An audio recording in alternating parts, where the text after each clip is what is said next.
the Nguni cow is what I believe is an incredible tool to facilitate not only land healing and land regeneration, but an optimal human diet. And the reason for this is because it is so robust and so able to survive without chemical inputs that we can use it as a tool of healing food, as Jake mentioned. So I have got two very, very incredibly special guests here. So we've got Mr. Edwin Rous and Mr. GT Ferriera. Now, please welcome them. And, take a seat. Yeah. So, gentlemen, why don't we quickly, if you can give a couple of minutes about yourself. Both of these gentlemen are from South Africa originally, which is where the Nguni cow breed has come from. So, Edwin, perhaps you could start and just tell us a little bit about yourself. Okay, I'm originally, as you know, from South Africa, and in 2008, my family and I decided to, the farm was purchased by the government and flushed animals and had them sent to Australia. But at the centre where my cows were in quarantine, when the embryos were sent to Australia, the vet was attacked in his home and shot, and his wife was murdered. And the embryos, when they arrived in Australia, were confiscated by AQUIS because all the paperwork was incorrectly filled out. And so they gave us probably a 6-week window to fix all the paperwork. So eventually, the long story short, the embryos were released and have come into. We've brought them into Australia, and so it's sort of a miracle breed for me that's happened here, and I'm located in the Gundaroo area, which is outside of Canberra. But the Nguni cattle coming in South Africa, we were more in a semi-arid area, and they got high urea levels in their system, which were able to break down natural grasses without added supplements.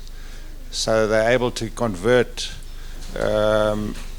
grass into saleable beef without added food. Fantastic. Yeah. And Mr. Fereirra, can you give us an idea about where you came from and how you arrived in Australia? Well, I suppose I come from my mum and my dad. No, I'm just an ordinary human being coming over the years with cattle. We work with Nguni cattle for quite a long time, involved in the breed societies, inspections and everything, developing the breed in South Africa. Came to Australia, I'd bring about 360 something embryos over here from Ngunis from my own flock, different bloodlines. And farming with the Ngunis, not at this stage, as I say, as the main priority, but we've got a live flock that's going. The biggest thing is just from the principle is just when I saw the invitation from Max and stuff, I could see immediately there's the opportunity to give more detail, and I'd prepared a presentation to give you detail about the unique traits of the animal, the quality and the points of difference in the meat versus normal meat and so on, but there isn't time to present it today, so we will just in general have a discussion and a talk. And why don't you let us know about why the Nguni animal is so special? Yeah, just hold your microphone up. Okay, you see, first of all, a lot of people must understand where cattle is coming from. So a lot of cattle is coming from ancestor breed that was a cattle type, stirring pot in Ethiopia. A lot of cattle move over the Silent Sea into Europe, to Asia, and then down to Africa.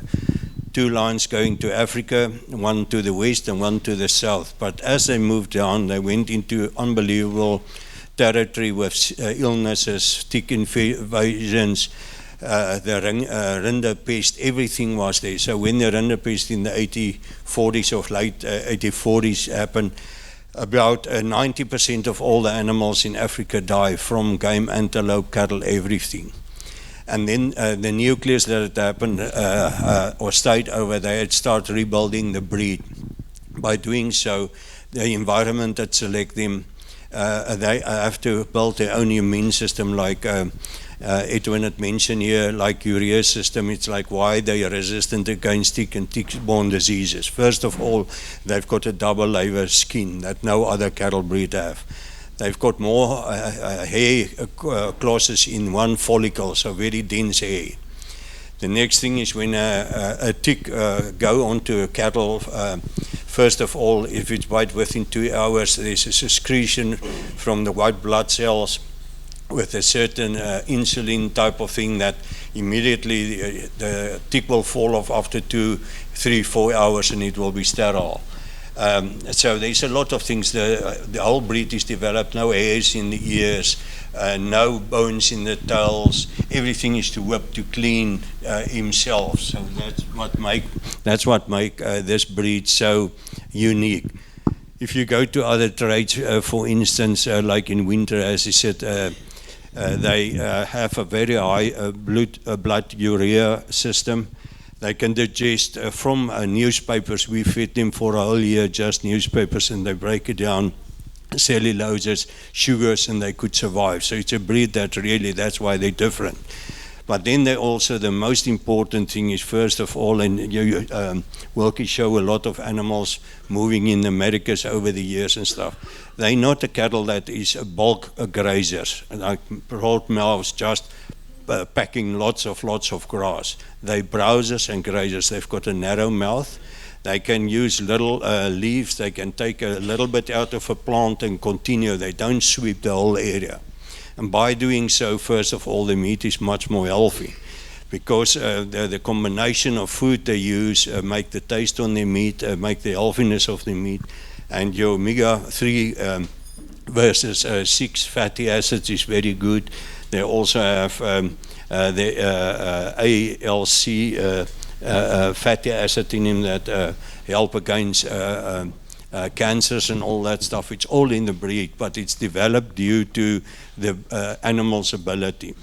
So this animal, to start with it, first of all, is an animal that really provides good, healthy meat on a natural basis, and the economics on a presentation can show you.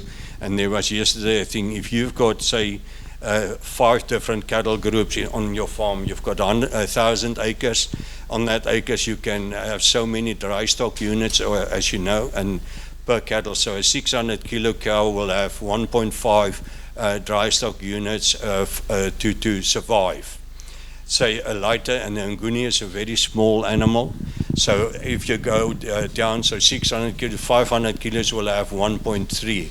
And Nguni will only have 1.15 need dry stock units. So you can have for on 1,000 hectares, for instance, 66 big, large animals.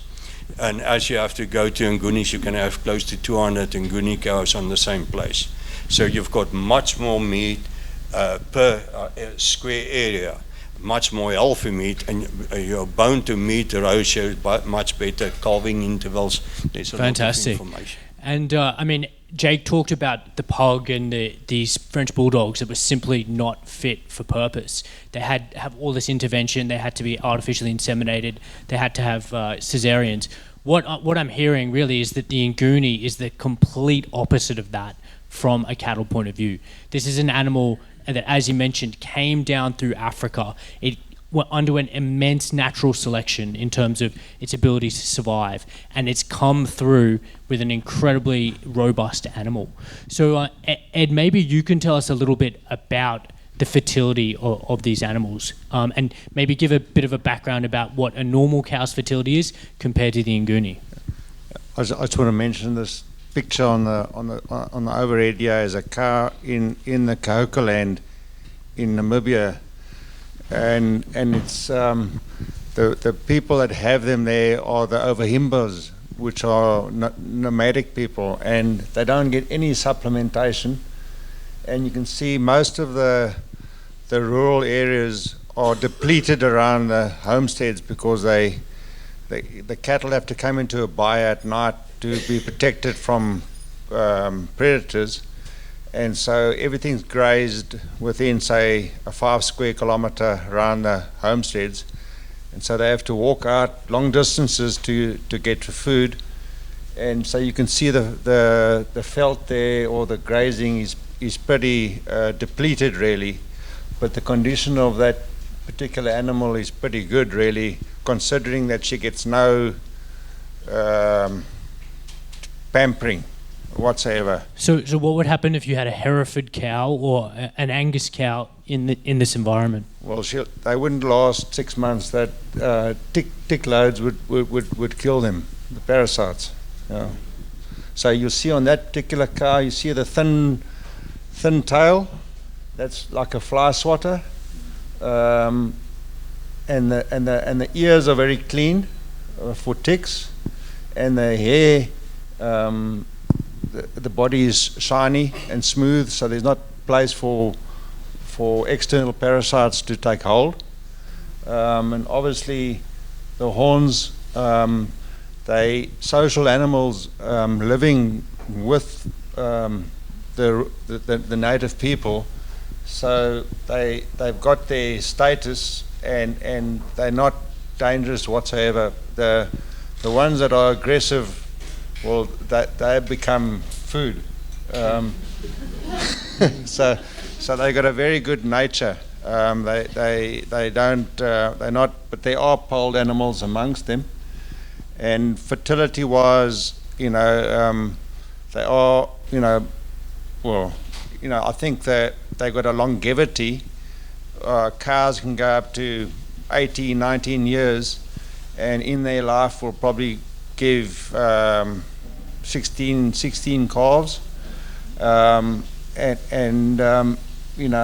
with an ICP which is the intercalving period of about 360 days. So every year you'll get a calf.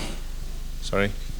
I was wondering what the water requirements are for these cattle compared to the ones that we have here in Australia generally, because one of the main issues I think with raising cattle is, particularly when we go into drought, is making sure we put enough water, particularly with dry dams, empty creeks. How do these animals compare with other breeds? So that's a great question, Zoe. I'll just repeat it so everyone can hear it well. So the question was, what are the water requirements of Nguni cattle, and how is that effective? Okay, first of all, I will answer then that one. The big thing is due to the development of this animal in midsummer. Nguni can only drink every third day water. They don't need everyday water. And the big thing for that is due to their respiration and their acclimatization according to the development in nature. Thicker skin, denser the dewlap loose skin, the nozzle, everything is, and also how they can recycle or hold back their urine. All that stuff make that they can continue much longer with water. And then due to the calmness of the animal, as mentioned by Edwin, this is not an animal that is grazing the whole day and walking the whole day and all that stuff. They fill where normally cattle will use 4% of their body weight to fill their body for just maintenance for the day. Then Nguni use much less, and when it finished eat, it will go lay down and it will rest in just in a very quiet pause mode. And then late in afternoon, when it becomes darker, they will stand up and go again. So that's why they've got a natural way of use very little water. And then also the ability of energy they put out for walking, small hooves, thin legs, a very flexible animal, make that they don't use so much water like a big person or a big animal just to do the normal body functions. Any other questions we'll take from the audience? So what temperatures can you breed them? Can you bring them to the highlands, or what's the best temperature to be? So what temperature can Yeah. the Nguni First thrive of in? all, they can go to extremes both sides. You see up to the 50s on high temperature, but also into frozen conditions, because there's huge parts in South Africa close to the Drakensberg and all these places where the cows will be in white frost. You never sometimes can't see the calf, so they have the ability to go both sides. Yeah, Andrew? Obviously, when you breed in this country, numbers are an issue. What's the process, or what's the plan across breeding up the numbers? Yeah, so Edwin, maybe you can answer that question. So what are the numbers of Nguni in Australia, and how are we breeding them? So currently there's probably 250 plus females. Yeah. Is that, sorry, pure? Pure. Pure. Full. No. These are all, well, in our terms, pure Ngunis, like full bloods. You know, there are a couple of programs where they flushing embryo work and implanting them into receps to increase the growth. But other than that, you know, there's obviously, you know, being fertile, you know, and bulls going out there. There are a lot of animals out there that are got that they say they're Ngunis, but they say not all Ngunis are spotted, and not all spotted animals are Ngunis. So you know, people have bulls over cows, and then the progeny coming out there aren't necessarily Ngunis, but people are calling them that, you know, and that's the you know, the difficult fine line at the moment, you know. We're trying to go as fast as we can, breeding up the purebreds, but or full bloods, or whatever you want to call them, you know. But yeah. So they from GT in Victoria or New South Wales. I'm in Gundaroo, and then there's chaps up in sort of the scenic rim of Brisbane, Gympie, Bowen, Townsville, up the east side, that have got small groups of animals. Predominantly bulls are the ones that are being sold. And from time to time there are a few females that are purebred females that are being sold as well. Yeah.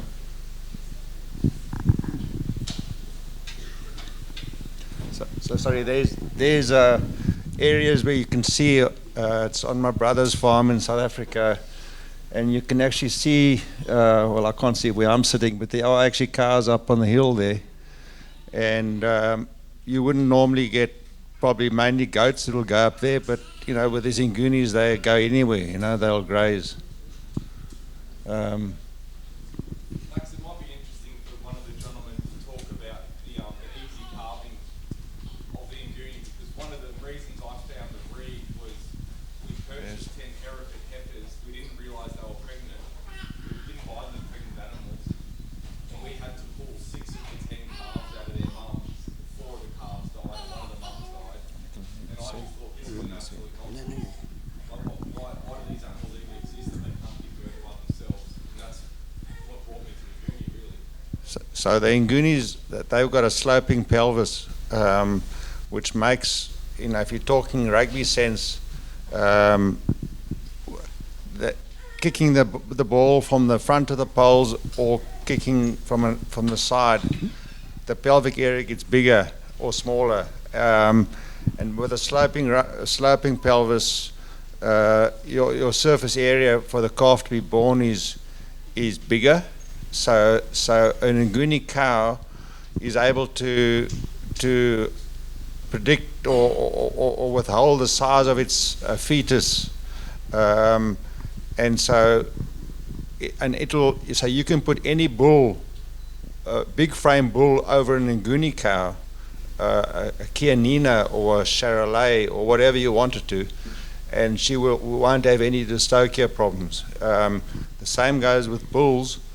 You can put an Nguni bull over any cow, especially heifers. So my neighbour has Angus, and every year he pulls calves, and the one year he had 30 odd heifers, Angus heifers, that were the tail end of his herd. And he said to me, well, let's see if those bulls of yours are any good. And we put an Nguni bull over them. Well, he's just had, out of the 31 cows, he's got 31 calves on the ground. Wow. And not a single one that was pulled. And so since then, he's borrowed the bull twice now. You know. I beg your pardon? Yes. No, there is semen available, yes. Yes. And so, GT, you were talking a little bit about the tick defense systems, and the farm that I first found in Nguni was up in southern southeast Queensland that was incredibly wet, and the reason they'd found the Nguni breed was again for tick resistance. So you mentioned that their skin is actually loose. Can you talk a little bit about how they're able to actually move their skin in terms of tick defenses? No, you see, it's not that it's loose. I said it's a solid skin that is thin, but it have a lot of cross layers, very dense hair cloth, so that no ticks can go to the skin. It's normally between the legs and stuff. They will go there. But as I say, the immune system that dropped them. But the biggest thing of the Nguni is, first of all, if you look into the tail, for instance, if there's the tail have bone, and then the whip, there's no bones in the whip of the tail, and it's much more easier to wipe anything that's a problem, like flies or anything. And if there's sticks in there, they will bend around and put the tail in the mouth, and they will chew it and don't bite it off due to there's no bones in it. The ears is very clean, so any tick that go in, they will just wipe it and it fall out. And we've got the experience up at Lake Macquarie, that area where it started with Nguni or Angus cows for surrogate mums, and we put in the Nguni calves. And the cows that didn't conceive, we just had put on a normal Angus bull on them. When the calves was born, within the first couple of days, we had a lot of down calves from the Angus little borns. And the whole lot of Ngunis between the grasses, none of them was ever paralyzed by a tick. And that was just to show you that resistance the animal have in it to maintain through a tick invasion. Fantastic. And maybe either of you could talk a little bit about regenerative farming with these animals and how you graze them on your properties. Yeah, you see, we don't talk about regenerative really, because we call it the rider principle. It means responsible, intelligent, dynamic, ecological revival. That is much more broader based in regen. And the principle out of that is that the animal play a major role in what you do and what was negatively done in the past. And a lot of people scream that greenhouse gases and all these things is negative due to cattle. But if you look into the browsing, grazing principle of the Nguni, its manure looks much different than a wide mouth browser that splashes a lot of stuff out all the time. It's a much drier manure. And first of all, it's healthier too, due to it browse from little gum leaves that's on the floor right through to everything. And that play a major role. And we was talking about like your dung beetles, your earthworm populations, everything and stuff. It's just amazing because this animals never is drenched or dosed. So you will always have the dung beetles, everything on the farm. You will always have, and it's just amazing how they do it. And then also their way of movement and grazing.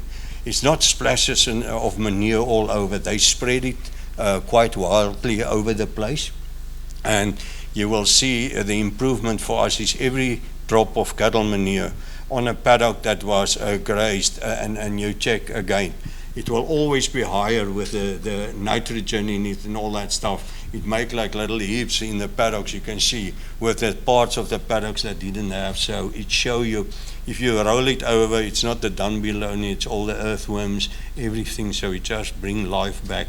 Due to the nature of the animal, you don't have to interfere with it. It know what it's doing, and it's really playing better than me and you type of resolving of the a rebuild of the environment. Fantastic, and that's really how I'm thinking about this. It's almost as if Mother Nature designed an incredibly, the best tool for regenerating the land and for integrating into that ecosystem and allowing us to facilitate that land to heal. Ed, did you want to make raise any more points before we move on? Well, I was going to say, if anybody wants to say, ask any questions on the Ngunis or...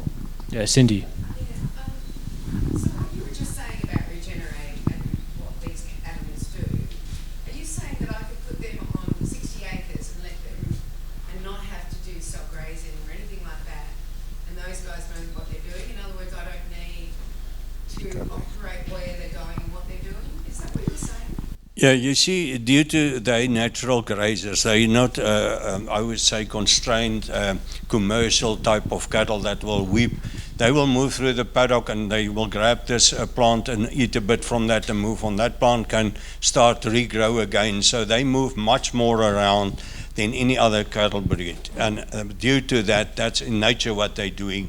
Because if they didn't look after nature as they grown up, it can't do. So the big thing of Ngunis, you will see they're very selective grazers and move all around, similar like the only day then they will clean the paddock and start when there's really no moist, then there's no grass, and then they start eating their own manure from the old year or two ago, and they can still survive on that.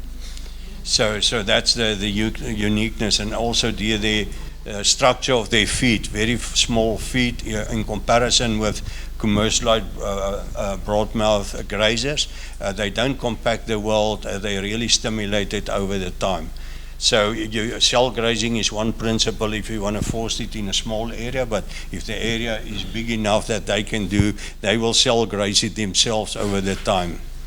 Incredible. And they can, you heard it folks, they can eat newspaper, they can eat their own dried poop. I think we would be amiss without mentioning how good this animal tastes, because a common rebuttal or criticism that you hear when I've raised the Nguni with more traditional cattle types is that it must taste like a piece of old leather boot. And I can say that is definitely not the case, having tasted it myself. So, gentlemen, what would you say about the eating quality of Nguni? First, there's a lots of trials that was done of all the indigenous breeds in Africa versus the European breeds. And the Nguni, due to it didn't have external fat really on it. The carcass, mainly when you look into it's a lean carcass due to that. But then it also have enough intermuscular fat to make it juicy. And you know, intermuscular fat is not a saturated fat, it's unsaturated, so it's much more healthy. It's much more it's also energy-wise good. So it's a good tasting meat.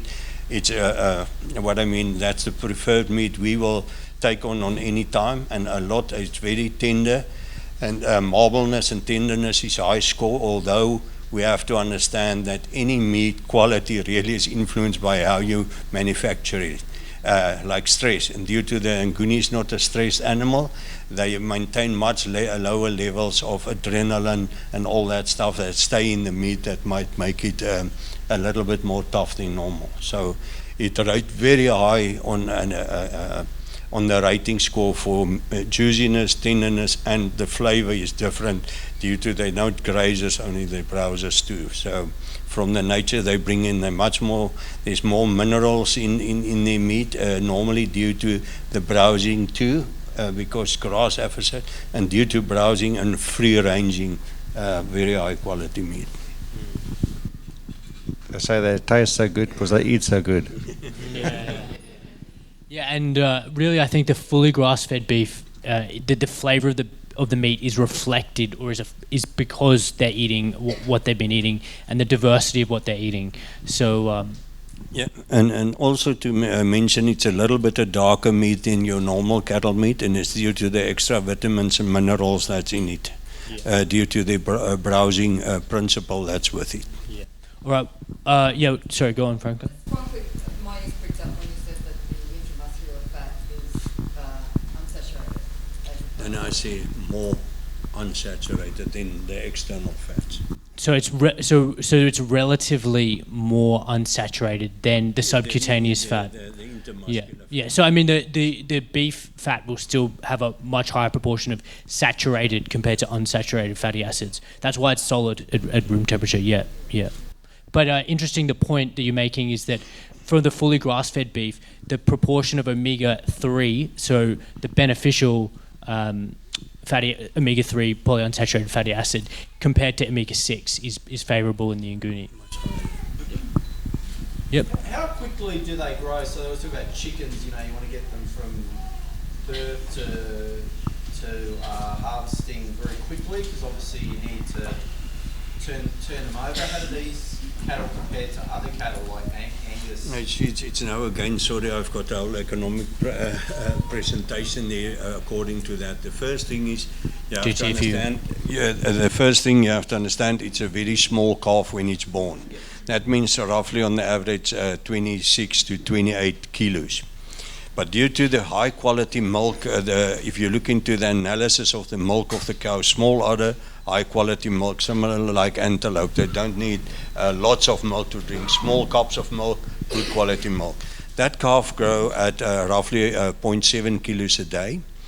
And then if you go on to a 210 day weaning, you normally wean roughly a calf on the 175, 180 kilos.